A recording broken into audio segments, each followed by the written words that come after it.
The Sandigan Bayan has denied former Speaker Martin Romualdez's bid to lift the precautionary hold departure order against him. And for the details, we have mobile journalist Arles de los Santos. Arles, what were the grounds of the anti-graft court in denying the said motion?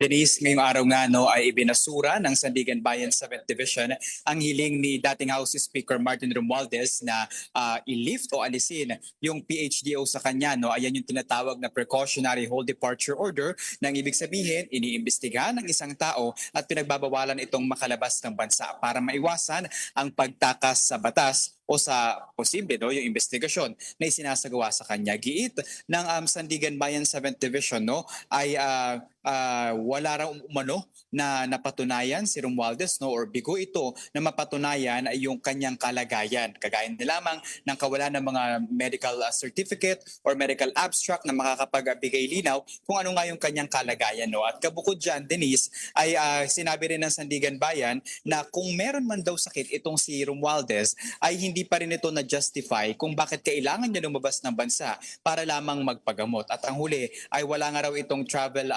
itinerary. Sinasabi kung saan nga ito pupunta at kung ano yung specific mga gagawin sa bawat araw na nandoon siya. Because if we can remember, Denise, Romualdez asked the House of Representatives for a clearance asking for his foreign trip for a medical procedure sa Singapore mula April 20 hanggang May 4. Ayon kasi kay Romualdez, Denise, hindi raw nasunod or rather, tinatapakan daw nito yung kanyang mga constitutional rights kagaya ng paglabas na bansa. Okay, Arles, pero dun ba sa motion na final ni former Speaker Romualdez, nagbigay siya ng safeguards na kumbaga he will be back within the certain period of time at yun bang denial niyan pwede niya pang i-apila? Denise, yung nakita natin doon ay so far ang mas tines ni Speaker then House Speaker Martin Romualdez ay yung legitimacy nga ng precautionary hold departure order sa kanya.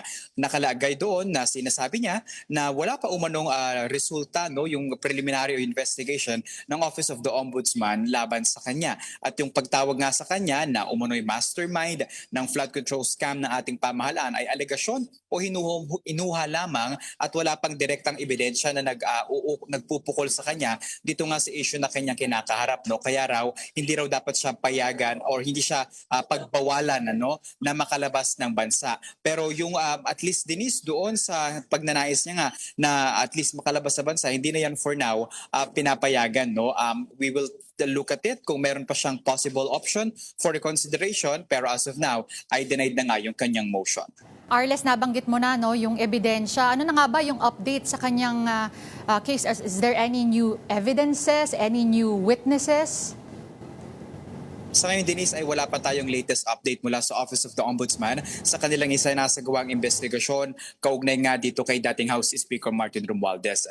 Time and time, the Office of the Ombudsman has alleged that Romualdez is the mastermind of the flood control scandal, saying na dahil ito daw yung pinakamataas nga na opisyal ng House of Representatives ay may kapangyarihan ito para mag-impluwensya sa iba't ibang mga komite ng Kamara kasama na yung House Appropriations Committee na ngayon ay hindi na si Ko ang may hawak pero dati hawak yan ng pugante na si Zaldico. Pero giit naman ng kampo ni Romualdez, hindi posible or imposible rather na isang tao lamang yung manipula ng national budget at magpapasok ng kung ano-ano at ito daw ay dumadaan sa masusing proseso kaya raw ito ay walang basehan. Ayon sa Office of the Ombudsman, patuloy pa rin nila itong binubuo yung kaso na tinawag nga nilang grandest case of all time na kasama sa kanilang kaso nga na tinitingnan isang pa ay yung